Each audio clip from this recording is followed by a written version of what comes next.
Hello hi, ഞാനിപ്പോൾ ഇന്ന് കരുവിൽപ്പടി Maharajas government ഹോസ്പിറ്റലിലാണ് നിൽക്കുന്നത്. ഏറ്റവും മുമ്പിലാണ് നിൽക്കുന്നത്. ഇവിടെ കുറച്ച് വിശേഷങ്ങളുണ്ട്. അപ്പോൾ ഇന്ന് ഇവിടെ അഡ്മിറ്റ് ചെയ്തൊരു പേഷ്യൻറ്റിനെ വിളിച്ചിട്ടുണ്ടായിരുന്നു. പേഷ്യൻ്റ് എന്ന് പറയുമ്പോൾ എൻ്റെ കസിൻ ബ്രദറാണ്. അപ്പോൾ അവർക്ക് കുറച്ച് കാര്യങ്ങൾ ഈ ഹോസ്പിറ്റലിനെ കുറിച്ച് പറയാനുണ്ട്. അപ്പോൾ നമുക്ക് അകത്തേക്ക് പോയിട്ട് അവരോട് ചോദിക്കുക എന്താണ് വിവരം എന്നുള്ളത്. നമ്മൾ കരുവേലിപ്പടി ഹോസ്പിറ്റലിലേക്ക് കയറുമ്പോഴുള്ള ഫ്രണ്ടിലെ ഭാഗമാണ് ഇപ്പോൾ ഈ കാണുന്നത്. പട്ടി കിടക്കുന്നുണ്ട്, കാട് പിടിച്ചാണ് സ്ഥലങ്ങൾ കിടക്കണം. ഇവിടെ എന്ത് സുരക്ഷിതത്വമാണ് മനുഷ്യർക്ക് ഇവർ കൽപ്പിക്കണമെന്ന് അറിയില്ല. മനുഷ്യനിക്ക് ഒരു വിലയില്ല ഇവിടെ. ഇതാണ് കരുവിൽപ്പടി മഹാരാജാസ് ആശുപത്രിൻ്റെ അവസ്ഥ. ഇന്ന് ജനങ്ങൾ തീരുമാനിക്കുന്നത് എന്ത് ചെയ്യണമെന്ന്. ഞങ്ങളുടെ ഹോസ്പിറ്റലിൻ്റെ അകത്താണ് ഡോക്ടറെ കാണാൻ നിൽക്കണതിൻ്റെ ഭാഗത്താണ് ഈ പട്ടി കിടക്കണത്.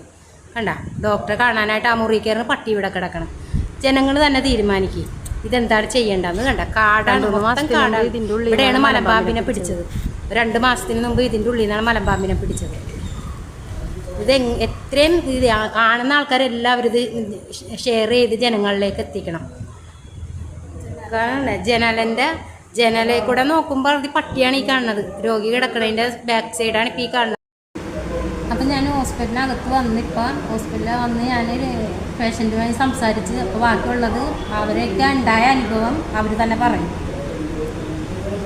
ഹലോ, ഞാൻ കരുവേലിപ്പടി ഹോസ്പിറ്റലാണ്. ഞാൻ പള്ളുരുത്തി താലൂക്ക് ഹോസ്പിറ്റലിൽ നിന്ന് ഇങ്ങോട്ട് റെഫർ ചെയ്തതാണ്. കാരണം എന്ന് വെച്ചിട്ടുണ്ടെങ്കിൽ എനിക്ക് കൗണ്ട് കൂടുതലായത് ഇവിടെ കൊണ്ടുവന്ന് അഡ്മിറ്റ് ചെയ്യണമെന്നിട്ട് ഞാൻ വന്നതാണ്. അപ്പോൾ ഞാനിവിടെ ഇന്നലെ വന്നതാണ്. കുറച്ചങ്ങോട്ട് നടന്നുള്ളൂ. അപ്പോൾ തന്നെ ഒരു 10 പട്ടികളും ഉണ്ടെന്നാണ് എനിക്ക് തോന്നുന്നത്. അത് നേരിട്ട ഞാൻ വളരെ സാവകാശമാണ് പോണത്. പേടിച്ച് കഴിഞ്ഞപ്പോൾ ഞാൻ പിന്നോട്ട് ഇറങ്ങി. എന്നാലും ഞാൻ എന്തെങ്കിലും കമ്പെടുത്തിട്ട് കൈ പിടിക്കാമെന്ന് വിചാരിച്ചു.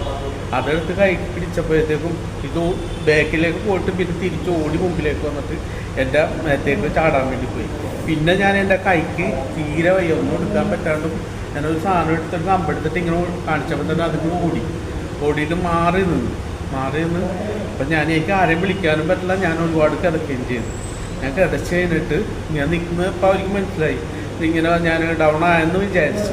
അങ്ങനെ അതുങ്ങൾ ഓടി റിട്ടേൺ എൻ്റെ അടുത്തേക്ക് വന്നു. ആ ഓടി ഇങ്ങനെ വന്ന വഴിക്ക് ഞാനും ഇതേപോലെ പിന്നെയും കാണിച്ചിട്ട് ഞാൻ നേരെ ബാക്കിലേക്ക് വീണു. എൻ്റെ ബാക്ക് പെയിനും ഉണ്ട്, ഈ തലയുടെ അവിടെ ഉണ്ട്, ബാക്കിലും ഉണ്ട് നല്ല. അപ്പം ഞാൻ ഓടി അവിടെ നിന്ന് തിരിഞ്ഞ് ഞാൻ ഓടാൻ നോക്കിയപ്പോൾ വേറൊരു പട്ടി എൻ്റെ ഫ്രണ്ടിൽ. ആ പട്ടി ഓടി വന്നിട്ട് എൻ്റെ മേത്തേക്ക് പിടിക്കാൻ വേണ്ടി പോയപ്പോൾ തന്നെ ഞാനും കൊതുക് ഓടി എനിക്കൊന്നും പറയാൻ പറ്റില്ല. ഞാൻ കാഷ്വാലിറ്റിൻ്റെ ഉള്ളിൽ കയറിയപ്പോൾ അവിടെ സിസ്റ്റർമാർ ആരോ നിൽക്കുന്നുണ്ട്. ഞാൻ പിന്നെ